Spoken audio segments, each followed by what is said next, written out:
Welcome to the Studio Ardia channel on the first episode of my new series. I am your host and game mechanic, Jared. And today I'm going to be installing a brand new random mechanism into a solo board game. Then I'm going to be testing it out on Tabletop Simulator and ranking its fun and viability at the end. And then next video, I'll do it all again, except I'm putting the mechanism into the same game. It could be completely mismatched, but that's the fun. There are roughly 192 mechanisms listed on BoardGameGeek, and I have added them all to the magic wheel of wonder. Seeing as this is the first mechanism, I will lay down the foundation for the game. I'm keeping my fingers crossed that we get something good and not something terrible. Just as a disclaimer, there are a few mechanisms I'm not going to be including in these videos because they're just not really applicable to solo games, or they're just not possible to apply and demonstrate in Tabletop Simulator. So, a few restrictions just based on the format. But without further ado, today's mechanism is, drum roll please, critical hits and failures. Okay, this is something a little outside my wheelhouse personally in terms of game design, but definitely something I've experienced before. BoardGameGeek defines critical hit and failures with the following. Dice are rolled, and those exceeding a target number generate success. Certain rolls, typically the highest and or lowest on the die, generate additional success or extreme failure. Most of you are probably already familiar with this idea from games like Dungeons & Dragons. So I'm not particularly displeased with this result. I think it's going to give us a lot of flexibility to add things in the future. So because this is our first turn on the wheel, we're going to need a theme as well. So I created another wheel with some basic themes to get us started. So let's give that one a spin. Our theme is Vikings. There's a long line of Viking and Viking adjacent games out there already, but at least it fits our theme well, or fits our core mechanism well. And who doesn't like Vikings? Right off the bat, I'm imagining a game about defending your village from a Viking raid. You're gonna have to keep it very simple for now, very straightforward, just because we don't know what we're gonna be adding in the future, and I don't want to have a really super developed game and then have to make changes to reintegrate other things. You know what I mean. So let's jump into Tabletop Simulator right away and get this figured out. First thing we're going to need is a map with the ocean and land. I just learned the game Spirit Island, and so that was the first thing that popped into my head. But there's no dice rolling in that, so it's going to have to go a different direction, I think. But anyway, here's what the ocean and land will look like. So here's what we have going on. I just quickly made this map with ocean for the invaders, the invading Vikings, and the shore for you to defend. Now obviously we're going to need some mechanics in here, so what I did is I remade this board with 5 different lanes and each one numbered according to the numbers on a 6-sided dice. So basically the Vikings will come from the shore, they'll roll a die, and they'll add attackers to the number that they rolled. And if they roll a 6, they get a critical, which means they re-roll the dice and add 2 attackers to that particular lane. So for that, we're going to need some attackers. So I just drew up some quick Viking ships, and each Viking ship will be equipped with their own D4 dice that represents their strength. So let's go ahead and see what that would look like.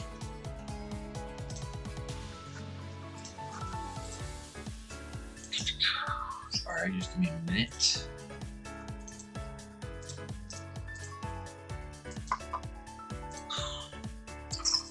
So here's our Viking ship in game. As you can see, very beautiful. And then each Viking ship will have a D4 placed onto it. Probably going to be smaller than this, but placed onto it that represents their strength. So now we also want the player to be rolling dice, trying to get critical hits, etc. So we're going to add in some little things down here where players can assign their dice to represent their strength against the attackers. So we're going to load that up really quick. Alright, so here I made the full board. You can kind of see what the game would look like. So I've added these slots. Down here, the player rolls their dice and they assign them to the little squares. They make them snap into place because I like neatness sometimes. The dice, so yeah, like I said, the dice they assign to each lane determines how many defenders they can place there. So in this instance, I have a Viking down here. I might put my defenders down here and then add one defender. If the player rolls a 6, they get a critical hit and can immediately remove one ship from the board and re-roll that dice to reassign. Okay, so that happens again and again until each player, or until the player and the Vikings have had 3 turns. And then a battle occurs. The team with the most strength in a particular lane wins the battle in that lane. So strength is the number on the dice for the Viking ships, or the number of defenders for the team, or for the player. The loser's pieces are removed from the board, and the winner has the loser's strength subtracted from their strength.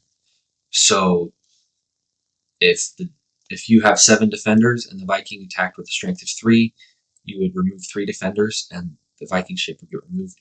You do that for each lane where there are pieces present, and then the round resets. You get to keep, the winner gets to keep all of their remaining units in place. So then play goes on for 3 rounds, and each time the Vikings take an additional turn while the player remains at 3 turns. So this ramps up the difficulty. The player has to play strategy in order to win. After all the battles are resolved, the player must have control of 3 or more lanes in order to win. So at the end of 3 rounds, they have to have gotten rid of all the Vikings in 3 lanes. So let's go ahead and, just as the game is, let's go ahead and jump in and see what's what. So here we are in Tabletop Simulator with everything in place that way I just explained. I'm going to go ahead and play 1 round just to give you an idea of how the game is currently. So first, the Viking rolls a dice. They get a 5. So they place a ship in lane 5. They roll a dice, and they place it on their ship. That represents the ship's strength of 3. And the player takes a turn. We rolled a 6. We need to remove this ship from play. We get a reroll and add defenders to a particular lane. Only a 1.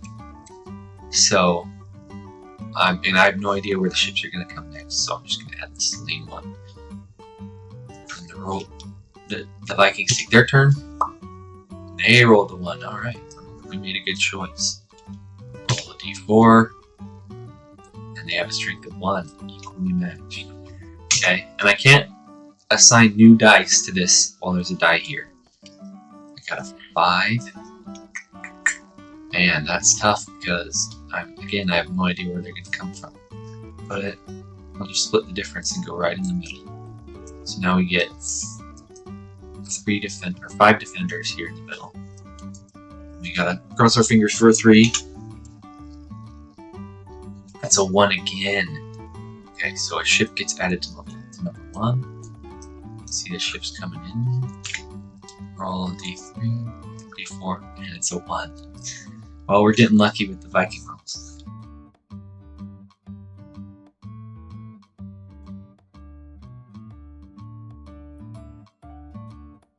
So that's the game as it currently stands, right?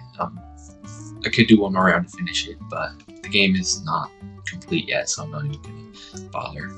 The game is functional. I like the theme. I personally haven't played a lot of Viking games, even though there are a lot out there. And I like, obviously, dice rolling is always fun. It's always a good time. But there isn't too much strategy for the player. It's really just picking where you're going to assign your dice.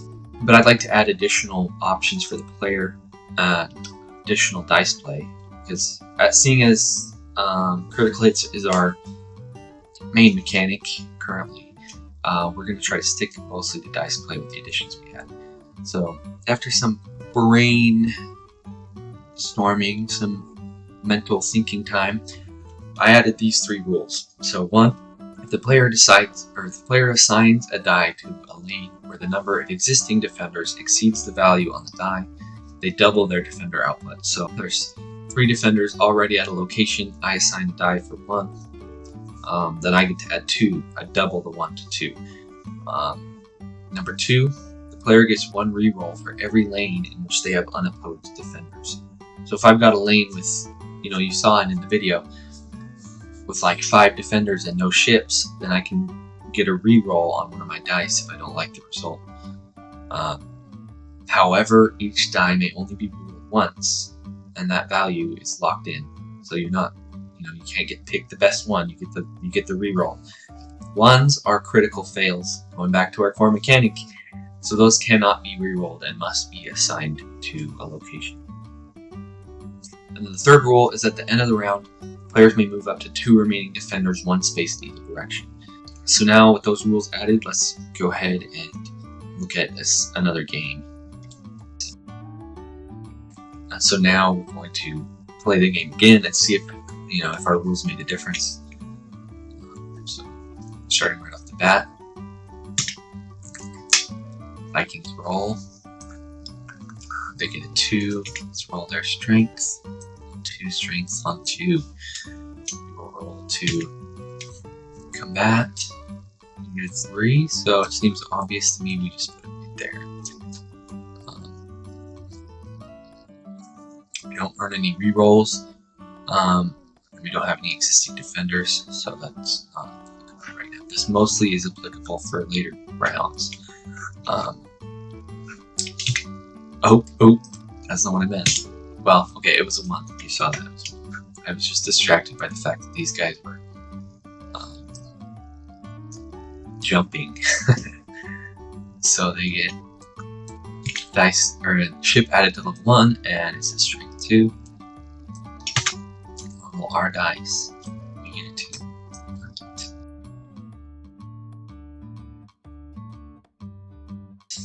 But now I have unopposed defenders, so if I had another turn, which I don't, I could get a reroll.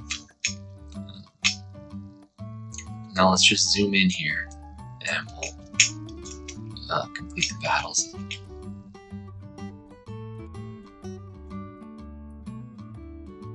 Remember, I think I forgot this last time, it'll take 4 turns this time. So Vikings go here.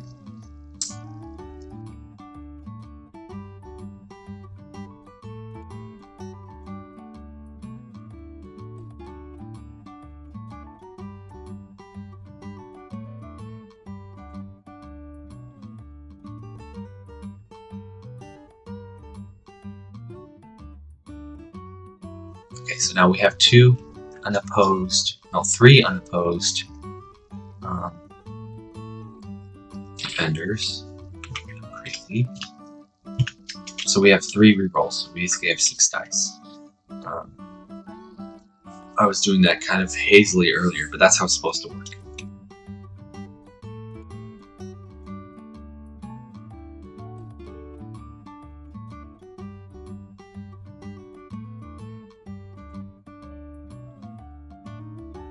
One. Okay. Let's resolve our battles. Here, they're equally matched. All lost. Here, we outmatch the Vikings by quite a bit.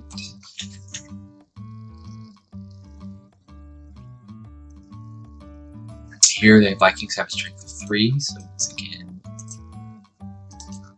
we just grab grab 3 of these guys. Once again, you win. Here it cancels out. And here the Vikings have a strength of 6. This gets wiped out. This gets down to 1. And we finish. So in the way I said it, we have control of 4 lanes, but I think personally you should have to have soldiers in 3 lanes. Thankfully, we got this. At the end of the round, players may move up to 2 remaining defenders in one space in either direction. So I'm going to move this defender here. I'll move this defender here, because why not, I guess. And there, we won. It's a short game, thankfully. That could change with all the complexities we're going to add. But so, that's just the beginning of our game. I think right now, like I said, it's fun. I still think it's a little too straightforward. It's pretty obvious. The Vikings place down a ship. Obviously,